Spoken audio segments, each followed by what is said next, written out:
We went from, 10% response rate to a 40% response rate. That's just my opinion, my theory. I guarantee you over time, there's something that's going to stick in the head of those customers. People didn't think it was automated.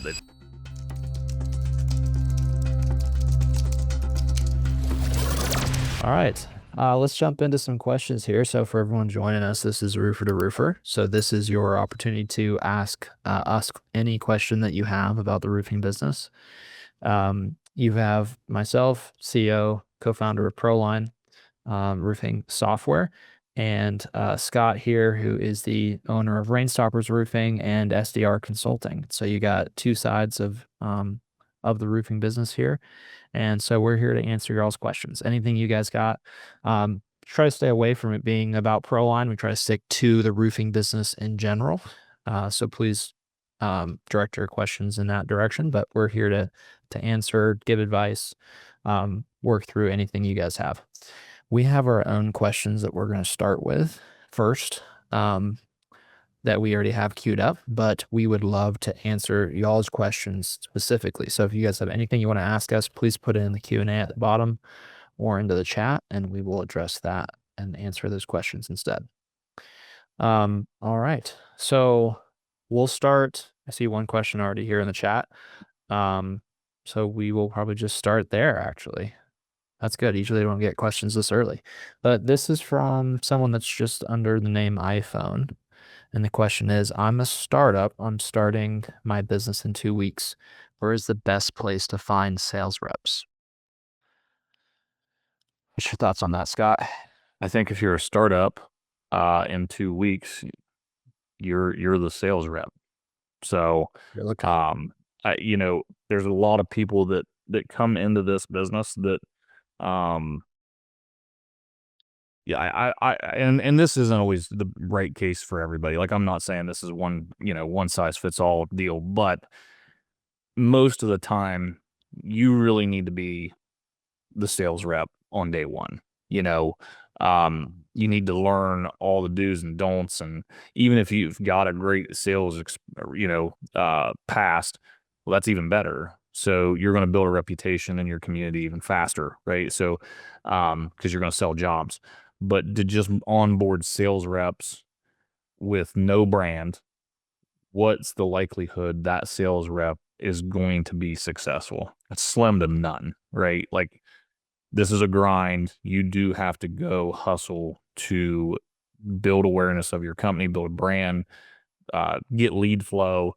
I mean, I've started locations in new markets, and also having a great brand, a great online presence, all these great things that I have established.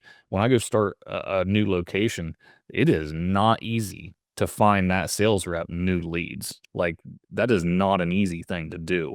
But what is a little bit easier is you having a community of your own that you're utilizing, through social channels or different things to try to build some sort of lead volume for yourself. And then, you know, building that audience from there, by doing projects. So to answer the question though, let's say that question is for a year down the road from now, or 6 months, once you really maybe 6 months gets you moving. I don't know. Just depends on how it goes for you. But I have had a lot of luck. I hate to say this, other companies. Unfortunately, but this also comes with time, right? Like, I didn't get that on day one because nobody wanted to work for me. But we've built a really good company with a good brand, a good background. I get sales reps from other companies that reach out to me and say, "Hey, I don't love what I'm doing here, and I don't love what the company's doing here. And from what I see, I really like what you're doing. Can I work for you?" That comes. That's one that comes with time. But we've done well with it. Indeed, we've actually had really good luck with Indeed in the past, and then local network. Like, one of my sales reps was a metal salesman. He sold metal roofing products for a company, and him and I had a great relationship while he was there. And yeah, he ended up wanting to make a change and wanted to come work for us instead. So that personal relationship was how we got him. Yeah. Yeah, I think there's an order to these things. I think that you got to figure out, you got to, how are you going to bring in a sales rep when you don't know the process yourself? You haven't sold. So how are you going to hold them accountable? How are you going to train them? If you're in a position where you don't feel confident about sales, maybe you're good on the production side, but not on the sales side, then you need to be looking for a co-founder, like a business partner rather than a sales rep. Hiring actual sales reps as employees, that's a scaling thing. That's once your business is established, you have a brand, you have a reputation, then you start hiring sales reps, like you're saying, Scott. And you kind of, outline what that process looks like more. But I mean, that's the thing here is like there's a lot of work to do before you start bringing in and employees like us, like sales reps. I was that exactly what you said. I liked production. I was probably just as good at sales because I was good at sales. But I kept production and hired sales. It was only because of opportunity. I had a great sales rep wanting to come work for me, that metal sales guy. If it wasn't for him, I would have absolutely hired production first, like a manager, and kept selling myself because even though Josh is fantastic and he's really good now, but at the beginning he wasn't great. Like learning our process and our, the things that we took pride in. It took a while. I know in the first year I could have outsold him hands down. Why would I not just keep doing that and just hire the production out? So, yeah, I would if you're a good people person, you can talk to people and you even if you're good at sales or not good at sales, I would make yourself a sales rep way before I would think about hiring one. Yeah. But how many? You said you brought in Josh, but how long had you been in business at that point when you brought? 5 years. No. I'm sorry, 3 years. We were in business. Years. Okay. Yeah, but he really, honestly didn't hit his stride until about year 5 of my business. Yeah. It took him about 2 years to truly crush. Like it's because I didn't know how to train it. I didn't know there were so many things about that position that I truly didn't understand well, and didn't have great processes for. If I would have been a sales rep solely and hired out production and really learned that strictly sales process, I would have onboarded him way faster. Yeah. Yeah. That makes sense. So 3 years. So I mean, I would say there's always exceptions to every rule, but generally, I would not think of. I think if you're starting a roofing business, you shouldn't be thinking about hiring on really anyone for sales or production. I would say, other than a cruise, but like not production management. No production managers and no sales reps for the first year. I think I'd say at least like your first season, right? Unless you just have a secret sauce that I'm unaware of, which happens. There's people that do. It's just very, very unlikely. Well, if maybe you start and sold other companies, if Sure. other other, Mhm. home service companies, that might be a completely different thing. But if this is your first home service company, um, first roofing company or a home service company in general, then I'd say like figure it out for a year first. Because the thing is too, like even if you're really successful, you're gonna make more money doing it by yourself for a year than if you start trying to hire in sales reps the first year. Right? Like, there's always Oh a yeah, for dip. sure. Once you start hiring people, there's this dip in your personal income that you have to then dig your way back out of. Well, So you're giving commission away. You're giving whatever it is, 7 to 12% away right off the top of the job that could be yours. Like that could be your 7 to 12% in your pocket, that you could be putting towards that next hire's new truck, putting towards a nicer office building, putting towards marketing campaigns that would provide the leads to satisfy it. That's new sales rep. I always said, here's what I said. I think if I was to start over today, right now, fire everybody and just start a whole new business somewhere else, I would run it 100% by myself until I hit $2 million. $2 million is not that hard to do on your own. You could answer the phone and screen the calls, and if worst case scenario, you hire an answering service. But I still think you could keep up with all of it at $2 million. My sales reps do production and sales. The only thing they don't do is screen phone calls. That we do have office management that takes care of that stuff. And the only other thing they don't do is really pull permits. That's about it. Other than that, they do everything. They send the invoice, collect the check, do the whole deal. And I've got guys that do anywhere from $1.5 to $4 million a year. If they can do up to $4 million a year, the owner could probably do better than that, you know? Yep. Yep. Not totally agree with that. Cool. All right. So next question here, we got a question in the Q&A. We did actually discuss this last week too, but we can definitely revisit it. So the question is from Daniel. It says, Daniel from Roof Leopard here. What strategies or adaptations are you seeing in this immigration atmosphere? My area is being crushed by ICE raids, even on crews with work authorization. We've had 2 amazing crews detained and deported and have adapted in truly challenging ways, but are surviving. Appreciate you guys. Is there anything new you have to add, Scott? No, I haven't got to watch that email you and I got. I was just going to share the link. Yeah. I'm putting this in the chat. So this is a link to an episode on the Roofer Show with Dave Sullivan. Let me see. And he had neither of us have watched this. Dave sent it to us after our last show. So I can't vouch for the information there, but Dave is usually on. It brings on good guests and knows what he's talking about. So basically he brought on an attorney that specializes in immigration law and these types of situations, and they went over all this with ICE raids and immigration and all of this, and they talked through all the actual legal details of that. So I would recommend watching that show, and hopefully there's some good information in there that will help. I think there's kind of 2 questions here. Like, what do you do when it comes to structuring and hiring to avoid this? And I think that's probably what they focus on in the show. And then the other thing is just like, okay, after it happens, I'll come up with a scenario here. Scott, you can talk about what you would do.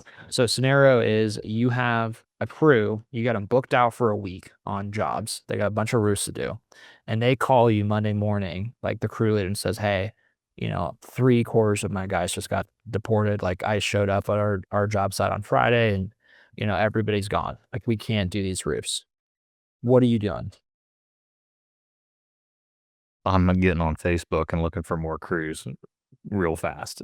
I think this does bring up a good point though. So something that we found this year because of all this is, just like material over COVID, right now we're dealing with the supply and demand issue, right? So materials during COVID got really expensive because of supply and demand. Not enough supply, a ton of demand. Well, crews over the years, really, there's not been like that imbalance. There's always been plenty of crews for, the companies out there to run.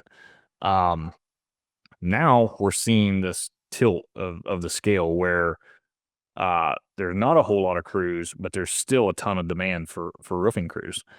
So like we took the initiative, what's it been now? I guess it's been about a month ago. We just upped the pay to all of our crews. Not a lot. I think like $15 a square or something like that. It wasn't a ton, but it was significant, right? Like, and it was unprompted. We just did it with the mindset. We started charging an extra $15 a square to our homeowner with margin. And then with the crews, we just did it that way because we've heard down in Huntington and up in Morgantown, there's tons of deportation happening. And it's like, well, we know that all these other companies are going to start trying to get our crews to come work for them. So we're just trying to nip that in the butt early. Hey, we're paying you more, hopefully our competitor doesn't offer them another $30 a square, but if they do, that's a problem. So I think this is really going to affect the homeowner at the end of the day, because the only way you're going to be able to get really good crews you're gonna have to pay them because they're gonna know their worth. Not that they never knew their worth, but they're gonna really understand quickly that like, well, shit, I got 5 contractors reaching out to me this week, and all of them's offering me more money than I've ever charged. Well, we're gonna consolidate. These crews are gonna consolidate into crews that have visas at or work visas and or are legal and citizen. Like they're gonna consolidate into crews that can actually operate and stay, and then those crews are gonna charge a premium because you Yep. get that security that like, oh, we're not we nothing's gonna happen. Like this crew is good to go. Right. So yeah, I mean, that makes sense to me, like, start paying your crews more so that they Yeah. prioritize you, 'cause that's Well, and don't be afraid, you get on these forums or these, different channels on Facebook or whatever, you know, start charging your customer a little bit more and start offering to pay the crews a little bit more to come work for you. I mean, that's kind of what we've done because we've actually added we just added another crew recently, and that's kind of what we did. We're like, hey, we need more labor. We haven't lost any labor. We're just our backlog's getting too large, so we wanted to add another crew. We reached out. We found a really good crew that we knew. We've worked with them in the past from time to time. We said we want you to come with us, on pretty much a daily basis schedule. We're going to up the pay. Here's what it is, and that's when we up the pay for everybody. So, and they came and worked for us without too much hassle. yeah, yeah, that's great. Yep. Alright, so moving on from there, do recommend everybody watch that, um, the Roofer Show if you want more details on that from the legal side. I think that should be really good from what I've heard. I have not personally watched it though. Alright. Brian asks, what do you do to attract/find property management companies, condo board members, apartment complex owners, and other large multi-building complexes for replacement or maintenance service? Yeah, this is a big one for us. We've got one of my sales guys has a contract. It's not a contract. I call it that, but they could hire someone any day, right? Like you're contracted per job. But he's doing business with a property management company up around OU that I mean I think he's already broke close to $500,000 with them this year on and it's commercial because it's for a property management company, but it's residential homes or small apartment buildings and different things like that. It's been a fantastic contract. We don't really get into the service stuff. We don't really like service repairs, that kind of stuff, because we're not really big into the commercial game where we're doing like huge buildings with, maintenance agreements and different things like that. We don't really get into that. But the way we get involved with these people is we pick the freaking phone up and just call them. Like it's not hard. It's not difficult. Um, I've got a buddy that's in this business is in this targeting certain customer type of business. It's not in roofing, but it's very similar. Um, he is like the best about every morning. His goal is every morning there's a local donut shop in town. He goes and gets a dozen donuts and he goes to at least one place with a dozen donuts every morning. He drives somewhere and drops off a dozen donuts and just tries to talk to somebody there. It costs him, $15 a day or whatever, whatever that is. And he just walks in the door with a dozen donuts, sits them down and says, hey, I'm so and so with whatever. Um, he sells pumps and stuff, so it's a little bit different customer, but it'd be like, hey, I'm Scott with Rain Stoppers. Just wanted to drop this off. Love an opportunity to talk to somebody here about maybe providing some estimates for some roofs that you guys may have coming up. Even if you don't use this or if you've done some recently that you'd just like a comparable quote on, I'd be happy to give that to you for free just so you know where we would stand if you did want to try us out sometime. Super easy. Leaving, 4 or 5 business cards, go on to the next one tomorrow. But he's made it a habit where he does it every day. We're not that good. Because we are right now we're pretty full with retail stuff. But when we get slow, Kelton picked up this customer over winter when we were slow. And when we get slow, that is a thing we absolutely target. We just start picking the phone up and calling people and seeing if we can, like say, quote something old that they've already done. Um, they already know what they paid for that one. Well, here's what you would have paid if you used us. Yeah. Also, here's a link to our review page. You know, so yeah, we are a little better price than what you had. Plus, it doesn't, you know, based off our reviews, it doesn't look like you're going to get a bad experience either. So, um, yeah, that's the way we work. I just pick the phone up and start calling. Just get in front of people. We got another one. I'll tell you this quick story. Driving by, so I was driving past this. It's a commercial building, like a big dentist office looking place, you know, but it's big shingle roof, probably 50, 60 square building. And I saw it, and so it's in Josh's market. So I stopped. I took a picture of the front door where the address was at, and I sent it to Josh. He just picked the phone up and called. Turns out it was a PM company that owned the building, and they leased it out to these people that ran it.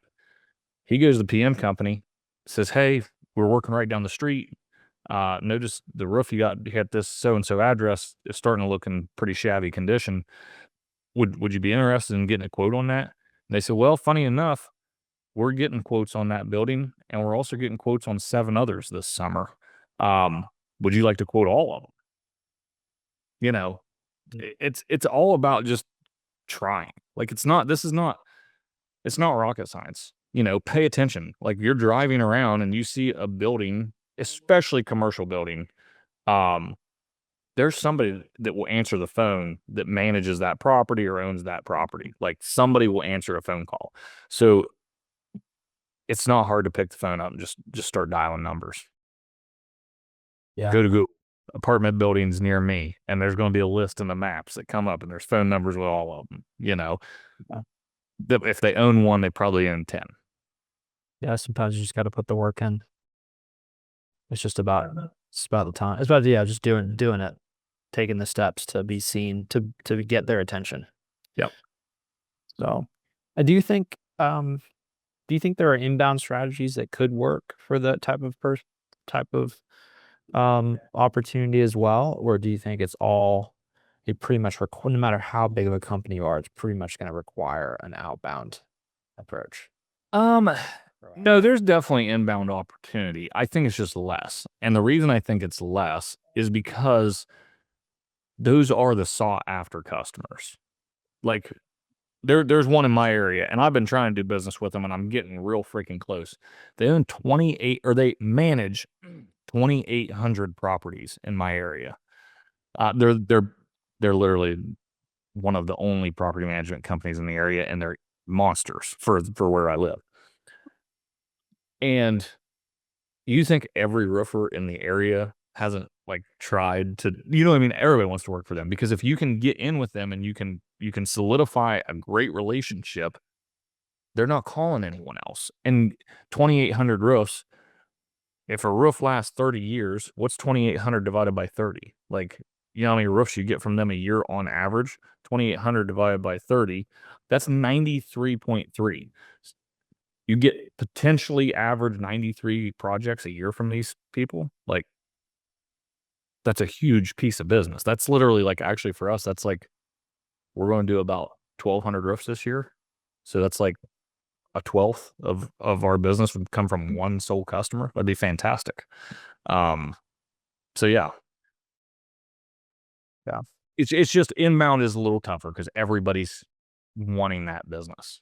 But I mean, we've got it before. I just wouldn't say it's near as common. And it's definitely the smaller guys you'll get inbound from. Someone that owns 2 or 3 buildings, you know, 5 buildings. The people that own 200 buildings, 400 buildings. You got 7 people, 10 people, 15 people trying to talk to them. Like, they're not All the time. They're not submitting forms.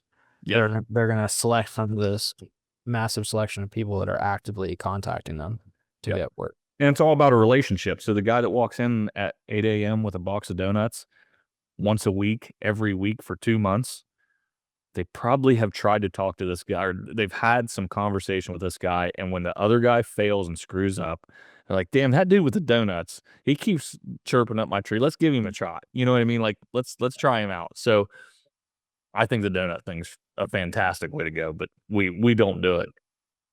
We will do it at some You point. should do it with that one property Oh management yeah. Well, I have a personal connection there that I've been working on. working. A guy just bought it, and I know that guy. Okay. So I'm trying to work that relationship. Yeah, that makes sense. Yeah. Makes sense. All right. Thanks for the questions, guys. This is really good. We'll jump into one of our questions and pull up our doc real quick.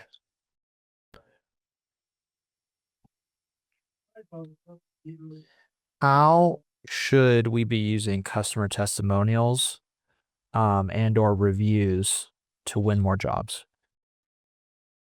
You should be sharing them everywhere you get a chance to. And again, I say some of these things, and sometimes I feel like I need to start listening to myself a little bit more because we just got a 5-star review literally right before I logged on this. And like I should just have someone automatically every time we get one screenshot it and post it to Facebook. Why not? You know what I mean? Like you get someone bragging about you, just throw it on Facebook. You know what I mean? Google's where people go to shop, but Facebook is a great place to build brand awareness. That's just my opinion, my theory. I think people go to Google to buy home services. They're looking for contractors on Google. But if you just keep showing up on Facebook and every time someone logs in, Rainstoppers Roofing sharing another 5-star review, that doesn't hurt things. And I guarantee you over time, there's something that's going to stick in the head of those customers. They're going to remember that. And when they go to look, oh, there's Rainstoppers. They do have 200 5-star reviews. Let's see what they say about them. You know, that's what I would do with them. Put them in your weekly newsletters. We do a weekly newsletter every week through MailChimp. You know, you can throw little snippets of those in there. You know, that'd be a great thing to do. Yeah. Yeah. What about for your actual sales reps that are out talking to a customer, like in a single customer, like a actual talking to a customer or talking to not a prospect, not a customer, but a prospect? How do you leverage reviews in that context? How do you have your sales reps do it?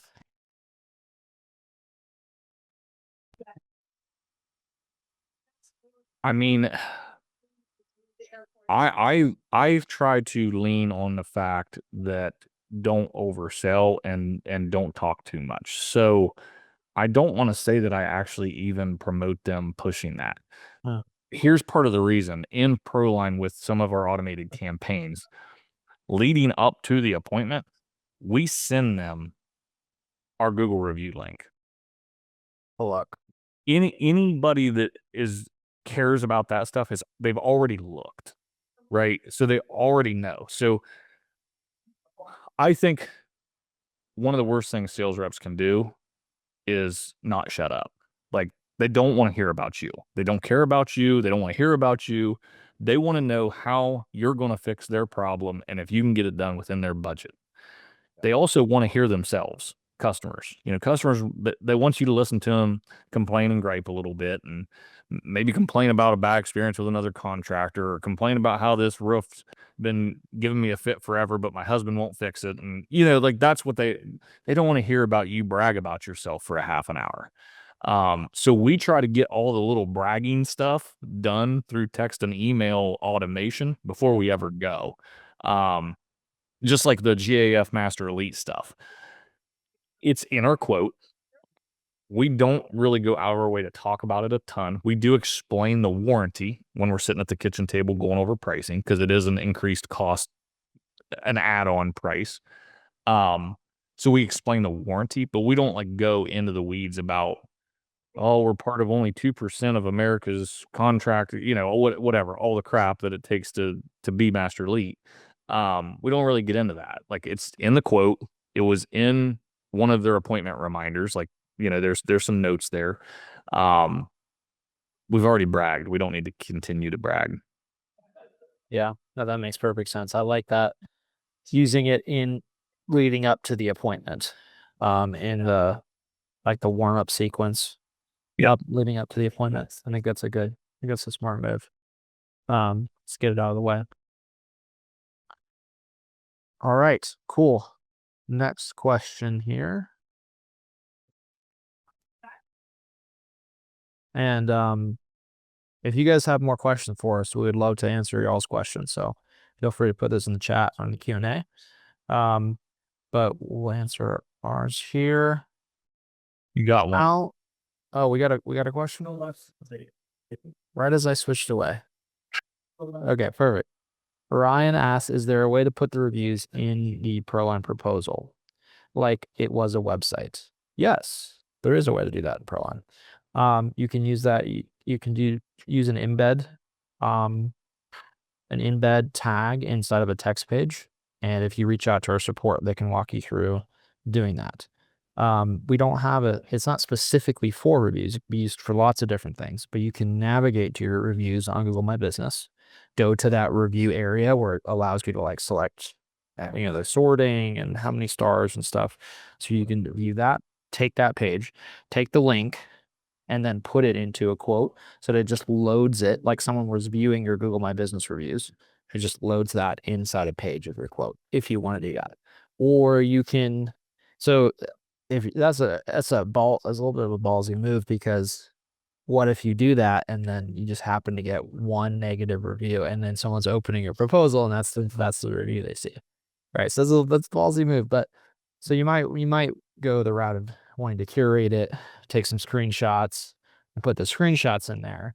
You can do a gallery page with like 6 screenshots Yeah. of, I mean, you kind of get to be a little bit selective on that.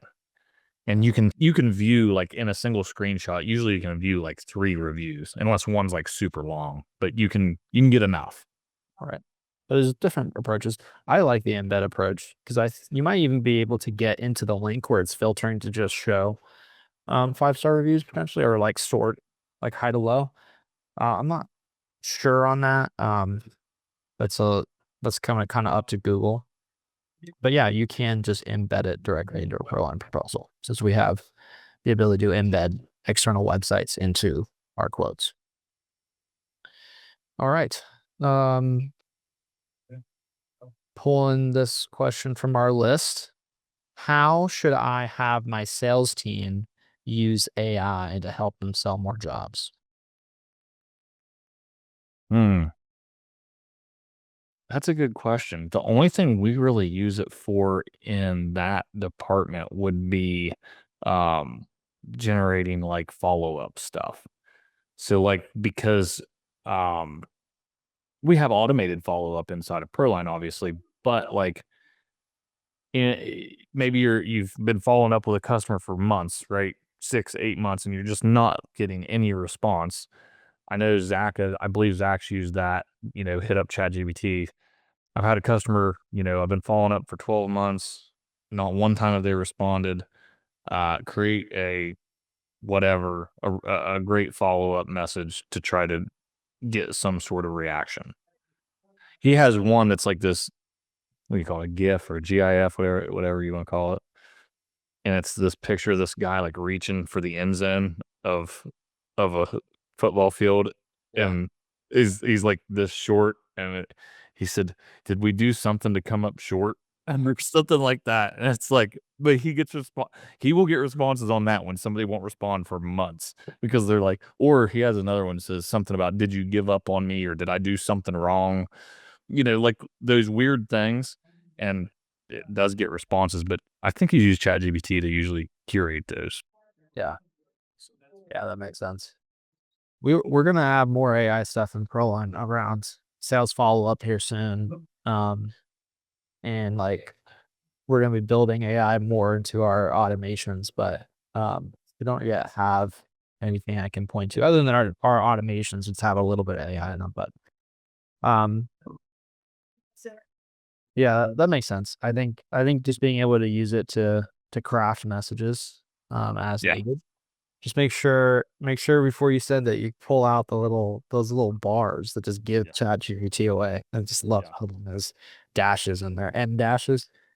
Um, so that's a good tip for those of you generating messages with ChatGPT. Okay, 2 things I see a lot that people mess up, and it's just like it backfires. Like you ask ChatGPT to write you something, and obviously you want it to be good. That's why you're asking ChatGPT to help you write something.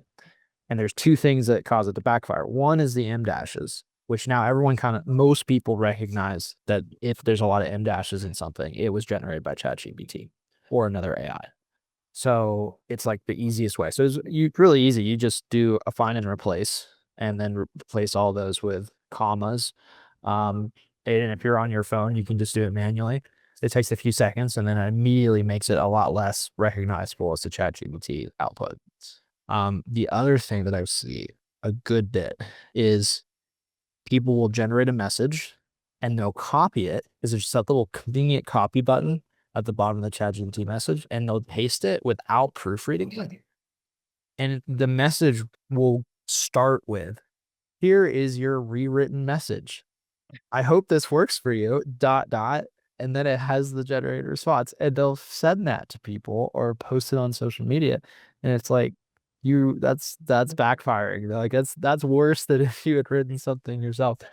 And this is the other thing. I mean, the ChatGPT is extremely powerful, but also you have to balance it out with, in this day and age, when someone reads something that's perfect grammar, they're probably assuming that it was that AI helped with it. It's actually a little better sometimes to have like some grammatical errors. I think that's probably playing it. Kind of know you do that, Scott, even in your regular automations, right? You intentionally put in some grammatical errors. Yeah. Yeah. I mean, we for a long time we were struggling. Our it was sales follow up was the big one. We weren't getting great response rate. Like it just, but you could tell why. If you look at my guys' text messages that they're sending to the customer throughout the initial appointment process and asking questions along the way or whatever, and then they get this super well written text and email almost simultaneously. Um, it just doesn't match. So we just went through and screwed them up, and that way it looks screwed up like the rest of their text messages that they send. And sure enough, we went from, I don't have a percentage, but I'd say from a 10% response rate to a 40% response rate. People didn't think it was automated. They thought, oh, that's just Josh fat fingering something again. Like Yeah. I'll take the time of day to shoot him a message. Right. Yeah, we're in a day and age, and it was true when you first did that, and it's even more true now in the age of AI. It's like that little bit of human error is valuable. Mhm. There's a value to it that didn't exist just a few years ago. But it's like people they latch on to the error because it's relatable. And in a time where like things have fewer and fewer errors because they're being generated by AI. So, or quote unquote errors. So yeah, I think that's really interesting. Um, but yeah. Yeah. All right. I think we're probably about to wrap up here. If anyone has any additional questions, we'd love to answer those. I'm actually out of questions on our list. We need to generate a new list. And Where are you at today, AJ? I am still in Casper, Wyoming, Oh, nice. here with Yeah, family. you got a sweatshirt on. Must be cool out there.